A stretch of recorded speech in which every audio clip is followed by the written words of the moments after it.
Hello, my name is Gabrielle Miller, and this is my video project about my case study, American Dialects in the English Learner. This case study is a study on an English learning graduate student at Texas A&M University. This is a study on how the student has learned English and how he has adapted to the different regional dialects of the United States of America. The subject is a male international graduate student at Texas A&M University located in College Station, Texas. His country of origin is Brazil, and when he first arrived to the United States, he resided in Minnesota. He began to learn English prior to his arrival in the United States, but didn't start to really pick up on it until he arrived in Minnesota, where he received a form of late transition education services. He is strong in almost all aspects of English, especially in his syntax. However, he gets confused with the semantics of English and some of the slang, especially the Southern/Texas slang and dialect.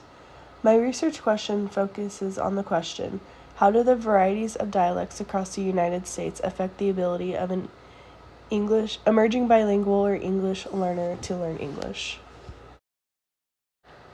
Methodology. The data collected in the study was obtained from the Zoom video meeting service.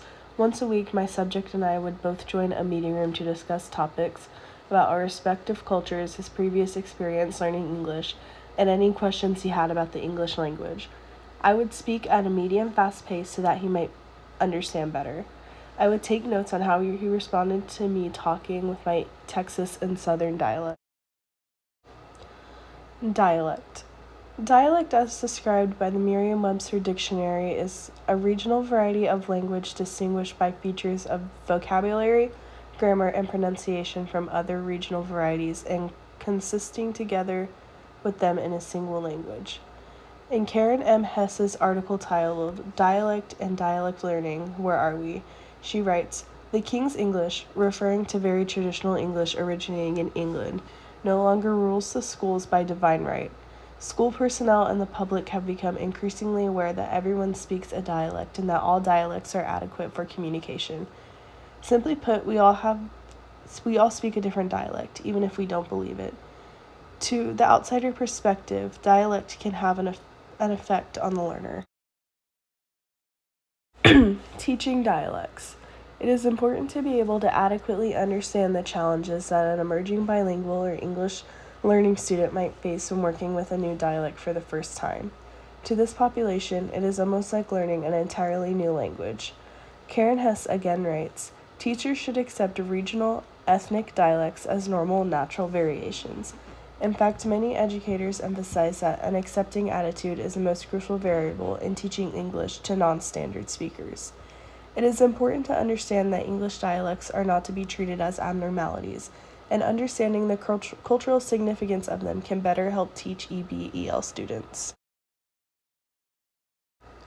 After conversing with the subject for many weeks, I have concluded in my findings that the Southern United States slang is significantly harder for an English language learner, even if they are already decently proficient in the language. My subject would express to me how when he lived in Minnesota and was learning English, it was much easier for him to learn from his environment. It was more of a traditional English spoken, similar to what he would be learning from a textbook. However, when he moved to Texas, he described it as almost learning an entirely different language. He described this as being an issue that spanned across all English learners. I believe that the reasoning behind this is due to the fact that the dialect present in the South comes from several different languages blended together, especially in Texas. For example, Texas tends to shorten their words.